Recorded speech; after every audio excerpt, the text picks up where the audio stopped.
যানবাহনের চাপ রয়েছে ঢাকা টাঙ্গাইল বঙ্গবন্ধু সেতু মহাসড়কে। মহাসড়কের কালিহাতী উপজেলার এলেঙ্গা থেকে বঙ্গবন্ধু সেতু পর্যন্ত 13.5 কিলোমিটার এলাকা জুড়ে যানবাহনের দীর্ঘ সারি সৃষ্টি হয়েছে। কোথাও থেমে থেমে আবার কোথাও ধীর গতিতে চলছে যানবাহন।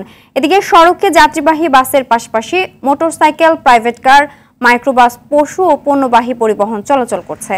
এলেঙ্গা হাইওয়ে পুলিশ ফাঁড়ির ইনচার্জ মীর মোহাম্মদ সাজিদুর রহমান জানান, গাড়ির চাপ বাড়া ও এলেঙ্গা থেকে সেতু পর্যন্ত মহাসড়কে 4 লেনের কাজ চলমান থাকায় যানবাহনের সারি রয়েছে।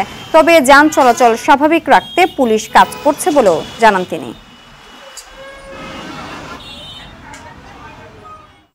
নগদে 500 টাকা বা তার বেশি পেমেন্টে পেতে পারেন ঢাকায় জমিসহ 20 কোটি টাকার পুরস্কার।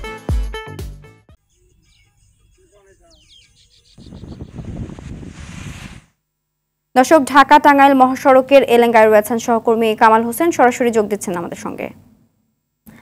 কামাল, মহাসড়কে যানবাহনের চাপ কেমন দেখছেন?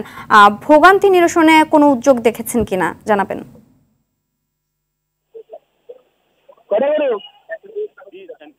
গেল মধ্যরাতে কিন্তু ঢাকা টাঙ্গাইল বঙ্গবন্ধু সেতু মহাসড়কের এলাকা থেকে বঙ্গবন্ধু সেতু পর্যন্ত 13 কিলোমিটার এলাকা জুড়ে কিন্তু দীর্ঘ সারির সৃষ্টি হয়েছিল।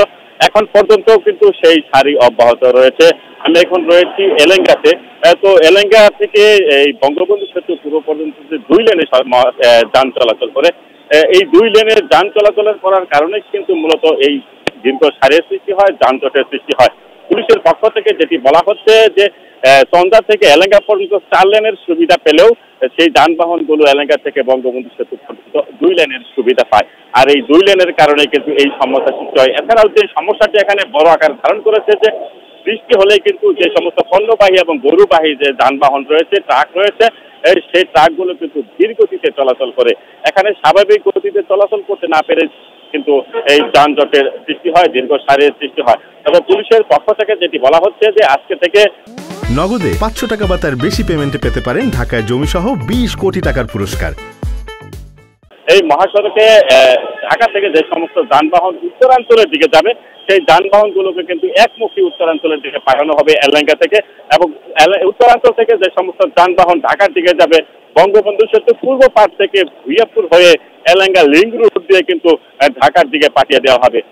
পুলিশ সুপার যেটি জানিয়েছেন আমাকে যে এই মহাসড়কে 7 শতাধিক পুলিশ সদস্য কিন্তু কাজ করছে, বিভিন্ন পয়েন্টে রয়েছেন তারা, এবং যানজট নিরসনে যাতে কোথাও কোনো দুর্ঘটনা না ঘটে সে লক্ষ্যে কিন্তু তারা কাজ করে যাচ্ছেন। এখানে আমি একটি তথ্য দিয়ে রাখি যে বঙ্গবন্ধু সেতু দিয়ে গেল 24 ঘন্টায় প্রায় 30,000 যানবাহন পারাপার হয়েছে। প্রতিদিনই কিন্তু যানবাহনের সংখ্যা বাড়ছে। ঈদ যতই ঘনিয়ে আসছে, ঈদের দিন যতই ঘনিয়ে আসছে, ততই কিন্তু এই মহাসড়কের যানবাহনের চাপ বাড়ছে। তবে এখানে একটি বিষয় আমি জানিয়ে রাখি যে মহাসড়কে সকাল থেকে আমি রয়েছি, প্রাইভেট কার, মাইক্রোবাস এবং মোটর সাইকেলের চলাচলের সংখ্যা কিন্তু বেশি দেখা গেছে। মোট কথা যে ব্যক্তিগত যানবাহন কিন্তু বেশি লক্ষ্য করা গেছে এখানে। তবে যাত্রীদের সাথে আমি কথা বলেছি, তারা যেটি বলছেন যে এই সড়কের যে বিভিন্ন পয়েন্ট গুলো রয়েছে, বাস স্ট্যান্ড গুলো রয়েছে, সেই জায়গা থেকে কিন্তু যাত্রীদের ব্যাপক ভিড় দেখা গেছে। তারা যেটি বলছেন যে অতিরিক্ত ভাড়া আদায়ের একটি অভিযোগ কিন্তু যাত্রীদের পক্ষ থেকে রয়েছে। সিনথিয়া, ধন্যবাদ।